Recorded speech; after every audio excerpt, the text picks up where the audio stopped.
There's 3, 24, 75, and 5. Thanks. Say, do you have any expansion chambers for a 180? A what? An expansion chamber for a 180. No, we've got some on order, though. When they coming in? Friday. Oh, that's cool. Norman? I want to know about Rod. You ought to know all about him. You put him where he is. Hey, Norm. Hey, Matt. Hi, Dave. Dennis. How's Rod? Well, listen, I need a spark for a 125 twin. Well, what heat range is it running? I don't know. It's a girl's bike. What heat range? I don't know. How late are you open? 5:30 today. I'll be back. Oh, my bike run's great. Good. I went to the hospital this morning. Yeah, and you walked out. Rod's still there, isn't he? He might not walk again. Is that what Dr. Rossi said? Look, Stephen, why don't you just get out of here? I don't want anybody to get the wrong impression about the kind of people that hang around here. Hey, Norm, come here a minute, would you? How much is this? 600. Complete? Yep, out the door. Thanks. I think I better stick to the magazines. And how about you, Stephen? Why don't you just head out the door? But I saw Dr. Rossi. He wasn't very cooperative. You really want somebody to tell you something? All right, I'll tell you what you can do. You can just... I didn't cause that accident on purpose. No, but you caused it. Look, Norm, if I could have 1 day of my life back, 1 hour. That's all you deserve in the first place. 1 hour. Everything after that has been sick. Everything you touch is sick. The only reason you had any part of our business is so you could stay close to Betty. Now, why can't you just leave him alone, Stephen? When I offered you my services, you pleaded my case to Rod. You convinced him it was just business. Why was Betty with you? Because I wanted her to come. For what? It was about a paper I wanted you to look at. Now, you know I didn't want anything like this to happen. No, you probably had something worse planned. What was it, Stephen? What are you dodging? And I told you, Norm. It was just a paper I thought you should see. Something I thought you should be aware of. I was wrong. Well, if it was so important then, why isn't it important now? It just isn't. What are you hiding, Stephen? Nothing. Look, I've already discussed it with your father. It's forgotten. Now, the only thing that matters now is Rod. What's my father got to do with it? It's just something I misunderstood. It was a mistake. We can forget it. Well, I'd like to know what it is I'm supposed to forget. I just want to know about Rod. He's paralyzed. He's got a brace on his neck to keep it in place. He's got pulleys all around his bed to control his body. He can't move anything except his eyes and his mouth. He can't feel anything. All he can do is think. And you know what he's thinking about, Stephen? The same thing I was when my head cleared. You and Betty in that car. Oh, you're upset, I understand that. What was it about, Stephen?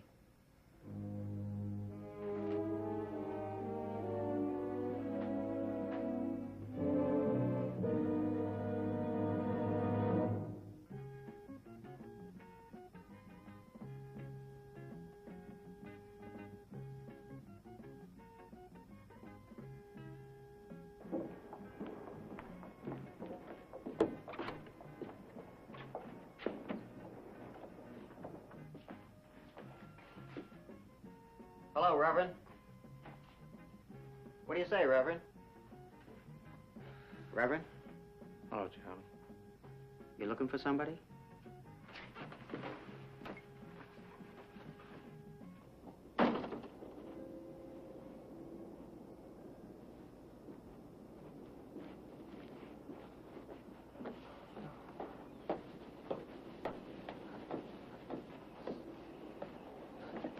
Oh, Rodney's getting heavy. Have you seen her? Seen who? Is she in there? There's who in there? Well, Jill. Should she be here? Well, I don't know. I thought maybe... Well, why should she be here? I mean, she's living with you, isn't she? Is anything the matter, Reverend? Oh, Eli, Something's wrong. What is it? Did she run off?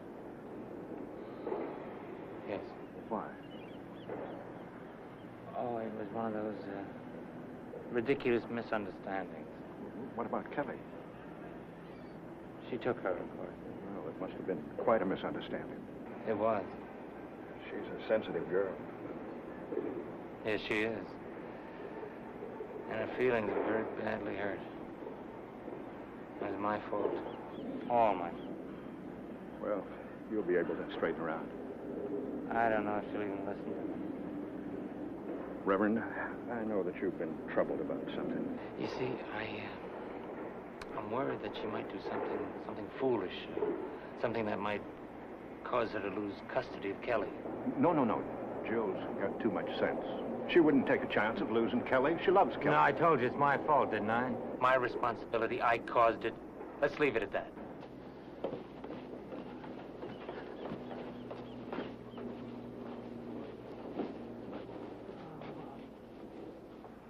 Eli, if you do happen to see her or find out where she is, would you tell her to get in touch with me? Sure, but suppose, for instance, she doesn't want to talk to you. Well, then tell her anything. You keep her there, stall her, lie to her. Lie to her? Anything until I can get there. Tell her anything, please.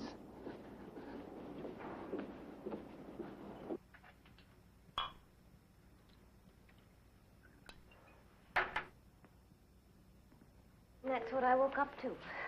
Tom standing over me asking, where's Jill? Where is she? Looking like he might kill me. You're surprised? I didn't know she was leaving. I didn't even know she'd gone. Was there a note? Uh-uh. She just took off. Poor Jill. Poor Jill. But you know where my husband is now? He's running all over town looking for her, acting like a fool. Or a man in love. Congratulations, Mrs. Winter.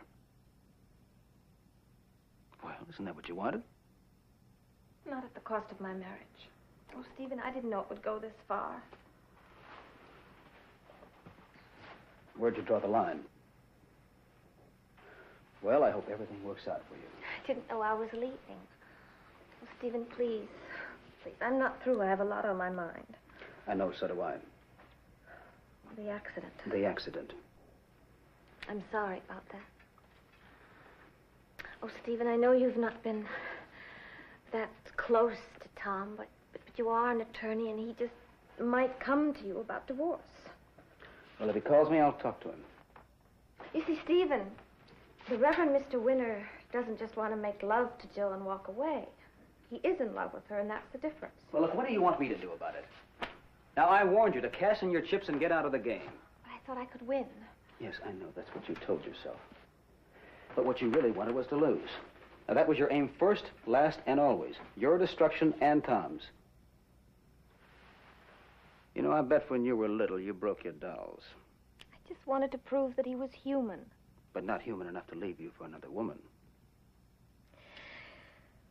Stephen, if I lose Tom, I'm through. I'll fall apart. I don't care what you say. I've got to keep him. Why?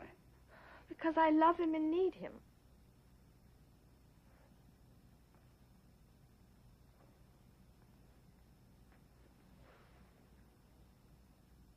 As a person? Or as a safety net for your future performances on the emotional high wire? I'm not going to let him get away. You may not have a choice. A scandal would ruin his ministry. Suppose he thinks it's worth it. That would be the final joke. You know, there's an old saying. Be careful what you ask for. Stephen, they can't be happy together. I won't let them. I'm going to tell you something, Susan. Save your marriage, if you can. If you can't, keep walking and don't look back. Just let them go on their merry way? You gambled, you lost. Hopefully you've learned something. Like you did when Rod married Betty. You know, I haven't forgotten what you told me. I mean, if you couldn't have Betty... Now, you don't have to remind me. Now, if it were Tom lying there in the hospital instead of Rod, could you live with it? Stephen, you are just looking for guilt. You know what you'd be doing if it were Tom? You'd be on your knees praying to this God you say you don't believe in. For mercy you don't have coming.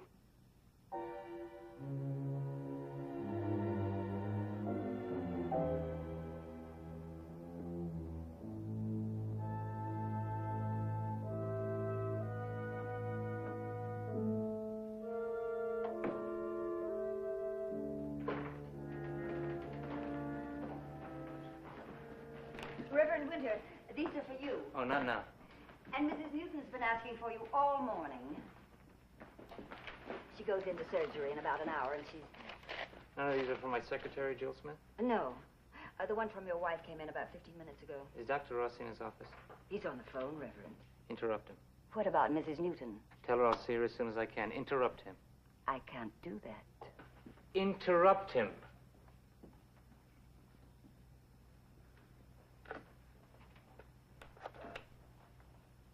Hello? Dr. Rossi, I'm so sorry to break... Hello, Mike. This is Tom. I'm on the other line. I've got to talk to you. This will only take a minute. I've got to talk to you right now. Fair enough. Give me a minute, huh?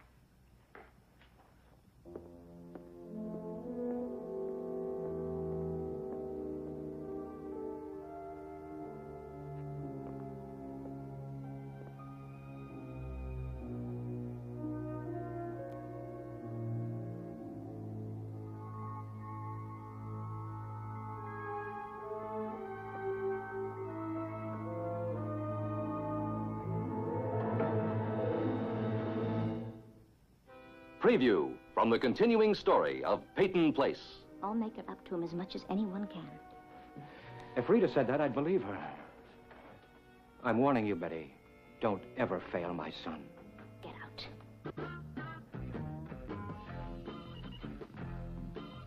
Where is she? You got me. You've been with her. We just met, haven't we, honey? Where is she?